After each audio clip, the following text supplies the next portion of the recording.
युवराज संभाजीराजे आणि मान्यवर नवळे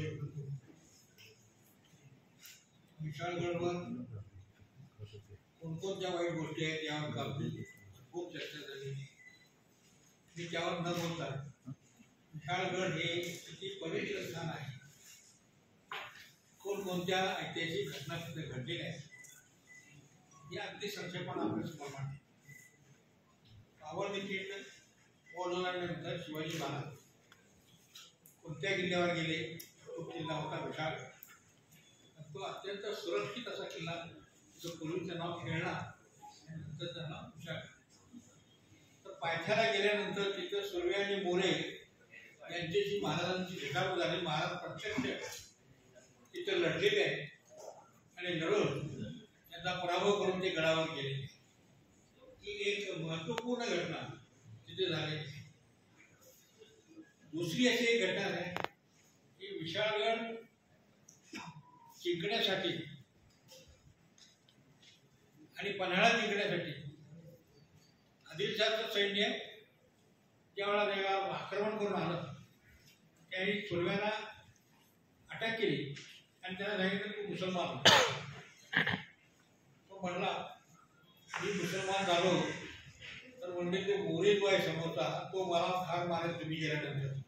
तेव्हा असं करूया, त्या मोरेलाही तुम्ही जिंका आणि आम्हा दोघांनाही मुसलमान करा। ते म्हणले ते कसं शक्य आहे, त्याच्याकडे जाणार मी म्हणले वाट दाखवतो।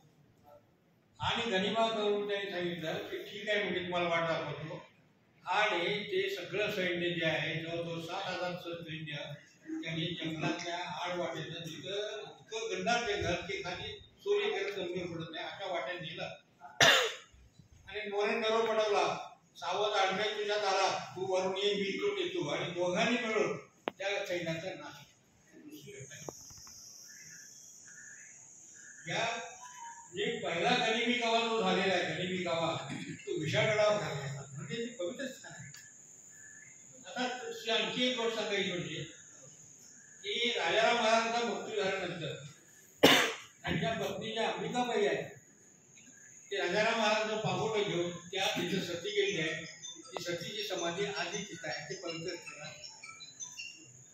आणखी एक महत्वाची गोष्ट तुम्हाला सांगायची म्हणजे औरंगजेबानं या किल्ल्याला वेढा घातला होता। औरंगजेब अनेक वर्ष इथं लढत होता आणि त्या लक्षात आलं की हे किल्ले जिंकल्याशिवाय काय मराठ्यांना जिंकता येणार नाही आणि म्हणून त्यांनी थेट आपण स्वतः औरंगजेब या विशाळगडच्या पायथ्यावर घेऊन पोहोचला।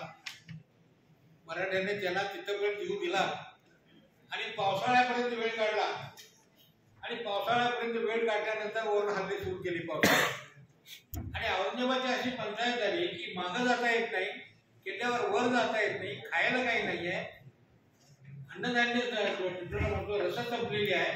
आणि मग तो पन्हाळाला यायला निघाला। जवळजवळ 2.5 महिने विशाळगडाहून पन्हाळाला यायला औरंगजेबाला लागले आणि त्याचं जवळजवळ 25-30 हजाराचं सैन्य त्या वाटेवर संपूर्ण मरण पावलं।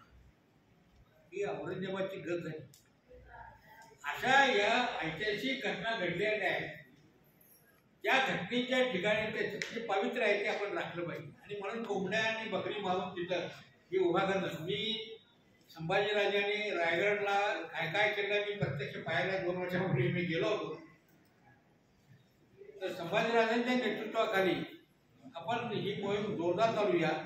वेळ प्रसंगी ताकद दाखवायची वेळ आली तरी ही ताकद दाखवावी लागेल। जय हिंद।